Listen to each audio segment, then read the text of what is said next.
संक्रमित होने से बचेंगे और दूसरों को भी संक्रमित होने से बचाएंगे। साथियों, इस तरह की वैश्विक महामारी में एक ही मंत्र काम करता है, हम स्वस्थ तो जग स्वस्थ, हम स्वस्थ तो जग स्वस्थ। ऐसी स्थिति में जब इस बीमारी की कोई दवा नहीं है, तो हमारा खुद का स्वस्थ बने रहना ये सबसे पहली आवश्यकता है।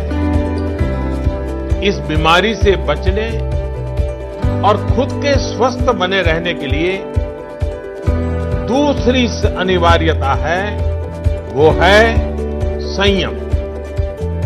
और संयम का तरीका क्या है? भीड़ से बचना, घर से बाहर निकलने से बचना, आजकल जिसे सोशल डिस्टेंसिंग कहा जा रहा है,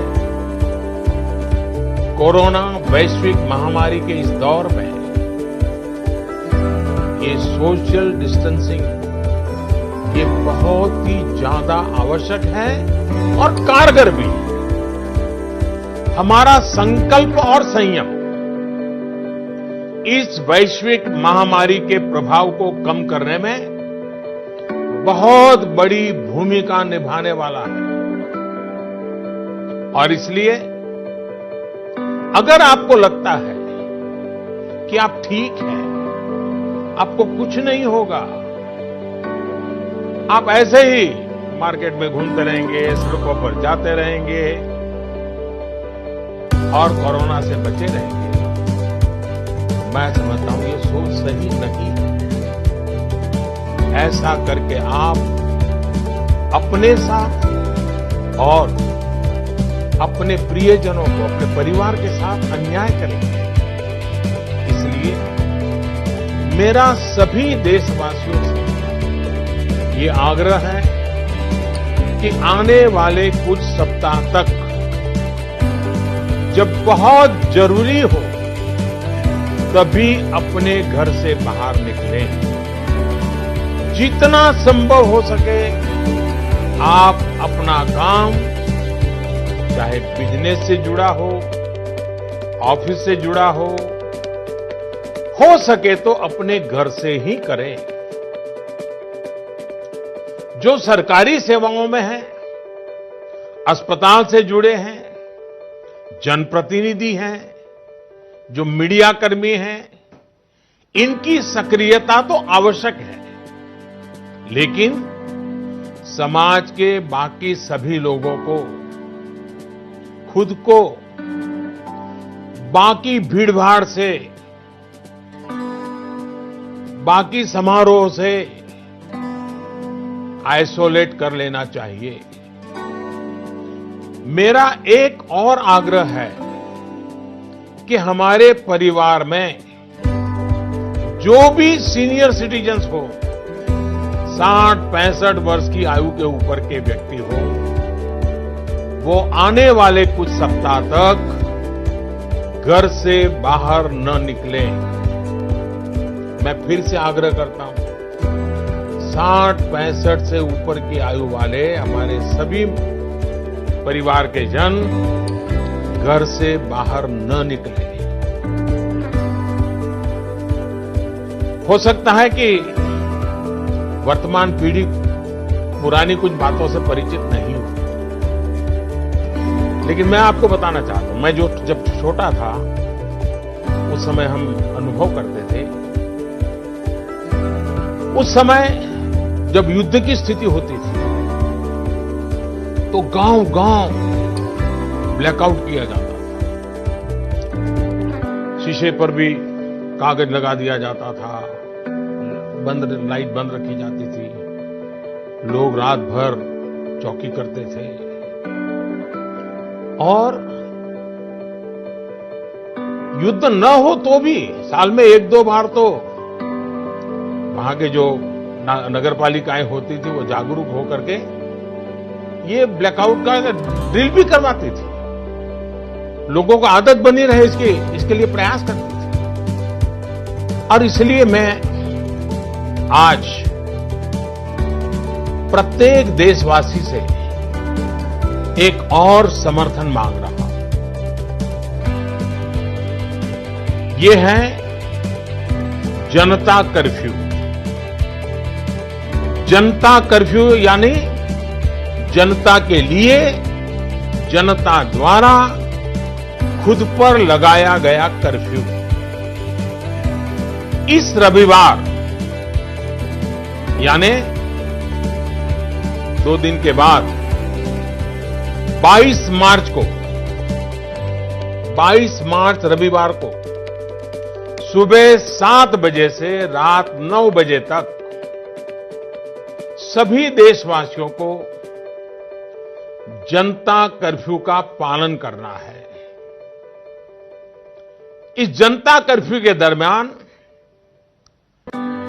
कोई भी नागरिक घरों से बाहर न निकले, न सड़क पे जाए, न मोहल्ले में या सोसाइटी में इकट्ठे हो, अपने घरों में ही रहे। हां, जो आवश्यक सेवाओं से जुड़े हुए हैं उनको तो जाना ही पड़ेगा, क्योंकि उनका बहुत बड़ा दायित्व होता है। लेकिन एक नागरिक के नाते न हम जाए और हम देखने के लिए भी न जाए। साथियों, 22 मार्च को हमारा ये प्रयास हमारे आत्मसंयम, देश हित में कर्तव्य पालन के संकल्प का एक मजबूत प्रतीक होगा। 22 मार्च को जनता कर्फ्यू की सफलता, इसके अनुभव हमें आने वाली चुनौतियों के लिए भी तैयार करेंगे। मैं देश की सभी राज्य सरकारों से भी आग्रह करूंगा कि वो जनता कर्फ्यू का पालन कराने का नेतृत्व करें। हमारे देश में कई संगठन हैं, एनसीसी है, एनएसएस है, कई युवा संगठन हैं, सिविल सोसाइटी है, खेलकूद के संगठन है, कई प्रकार के संगठन हैं, धार्मिक संगठन है, सामाजिक संगठन है, सब कोई। सबसे मैं अनुरोध करूंगा कि अभी से लेकर रविवार तक इस जनता कर्फ्यू का संदेश लोगों तक पहुंचाएं, लोगों को जागरूक करें। आप ये भी कर सकते हैं, हर दिन 10 नए लोगों को फोन करके आप इस वैश्विक महामारी के संबंध में नागरिक को करने वाले काम, जनता कर्फ्यू की बात उनको समझाएं, उनको बताएं। मेरे प्यारे देशवासियों, ये जनता कर्फ्यू एक प्रकार से हमारे लिए, भारत के लिए एक कसौटी की तरह होगा। ये कोरोना जैसी वैश्विक महामारी के खिलाफ लड़ाई के लिए भारत कितना तैयार है, ये देखने और परखने का भी समय है। आपके इन प्रयासों के बीच जनता कर्फ्यू के दिन 22 मार्च को, रविवार को ही, मैं आपसे एक और सहयोग चाहता हूं। साथियों, पिछले 2 महीनों से लाखों लोग अस्पतालों में, एयरपोर्ट पर, दफ्तरों में, शहर की गलियों में दिन रात काम में जुटे हुए हैं। चाहे डॉक्टर हो, नर्सिस हो, हॉस्पिटल का स्टाफ हो, सफाई करने वाले हमारे भाई बहन हो, एयरलाइंस के कर्मचारी हो, सरकारी कर्मचारी हो, पुलिसकर्मी हो, मीडिया कर्मी हो, रेलवे, बस, ऑटो रिक्शा की सुविधा से जुड़े लोग हो, होम डिलीवरी करने वाले लोग हो, ये लोग अपनी परवाह न करते हुए दूसरों की सेवा में लगे हुए हैं। आज की परिस्थितियां देखें तो ये सेवाएं सामान्य नहीं कही जा सकती। आज खुद भी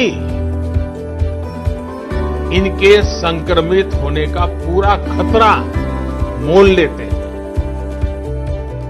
बावजूद इसके ये अपना कर्तव्य भी निभा रहे हैं, हर किसी की सेवा करने का प्रयास कर रहे हैं। ये अपने आप में राष्ट्र रक्षक की तरह कोरोना महामारी और हमारे बीच में एक शक्ति बनकर के खड़े हैं। देश ऐसे सब छोटे बड़े व्यक्तियों का, संगठनों का कृतज्ञ है। मैं चाहता हूं कि 22 मार्च रविवार के दिन हम ऐसे सभी लोगों को धन्यवाद अर्पित करें, और धन्यवाद अर्पित करने का तरीका भी